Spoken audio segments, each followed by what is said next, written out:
n'asitula akabina n'akajjayo naye nga ate bawummula baddayo wawummulamu ekisanja ekimu ka break wafunamu ka break. Dr. Lulume Bayiga oyo omwaka gwa 2011 yagenda mu parliament n'avuga paka 2016 ne bakamuwujja 2016 paka 2021 teyali mu parliament 20 paka 2016 mu parliament najja 2016 bakamuwuzze kanabijime era mu parliament ne 12 tagenda kutusiko tagenda tulabako awo mulemu oyo ng'omutadde waawo omulala nga yalemereddwa okunywera mu parliament bamuyita Kabuusu Moses yakoleranga ku CBS era ndoza ne mu parliament yagenda 2011 ensobi y'emyaka munansaasira nina ndoza yagenda 2011 n'agivuga n'agenda pa 2016 ne bakamuwujja n'awummula kati eyamujjayo 2016 Kabuusu wajjamu 21 ye n'amujjayo kati gwe yajjayo mu 21 gwe twatuuse mu 2016 naye n'amujjayo parliament alemye okufuna rhythm ya parliament bamujjayo bamuteekayo oyo tumuvudde era abadde akiikira kyamuswa kaakati waliwo bano ababiri bo parliament bagifuula yaabwe bagizanyisa buzanyisa omubaka Igeme Nabeeta ne Paul Mwiru constituency yaabwe nabo banagifuna wano erinnya lyayo oba Jinja South oba Jinja ki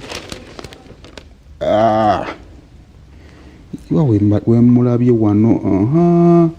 bagiyita Jinja South East constituency bagifuula kapiiro n'agita n'agiwaako munne mu kalulu mu kisanja kya 2016 constituency eyo yawangulwa Igeme Nabeeta Paul Mwiru naddukira mu kooti n'agimujjako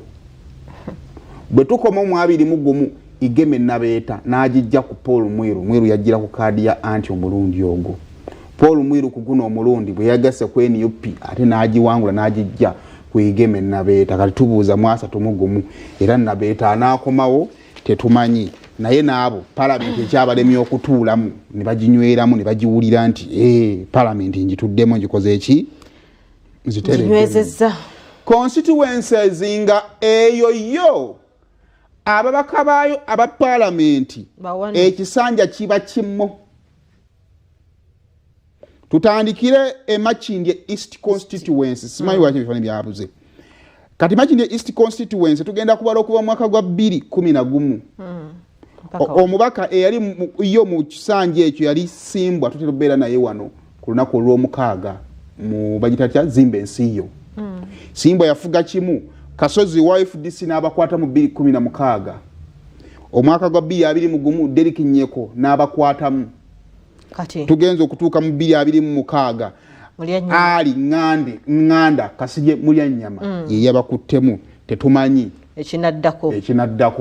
eyo we constituency Mulyanyama gye yawangudde oyo Nyeko gwe yaddidde mu bigere mumusabire ye asobole okunyweza akati ka constituency at least ajeyo mulondi yere n'okumutagalako nga bwe badde etagala ku banne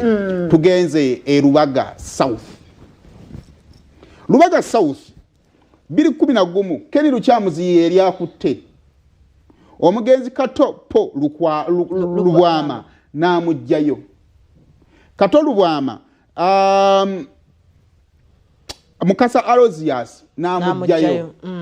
Mukasa Alozias wetwogerera Ujinia Nasolo yamujjeyo buli alina akabani kwata sabira Ujinia Nasolo omukama amusaasire constituency aginyweze kubanga banne babaddaddira mu bigere katugenda mu myaka 20 tetambula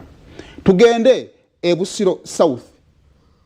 Mutebi bali ku Ddembe 2011 ye yaliyo 2016 Sematimba Pira n'akwatamu 2021 Matovu Charles yabaddeyo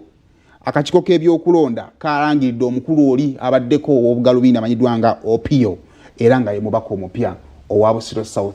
constituency ne constituency endala zikyaliyo nnyingi nnyo omuli Kawempe South constituency era nayo evuga ekisanja kyakuna ng'omubaka eraba omwomu so n'ebirala bingi nnyo ebikyagenda mu maaso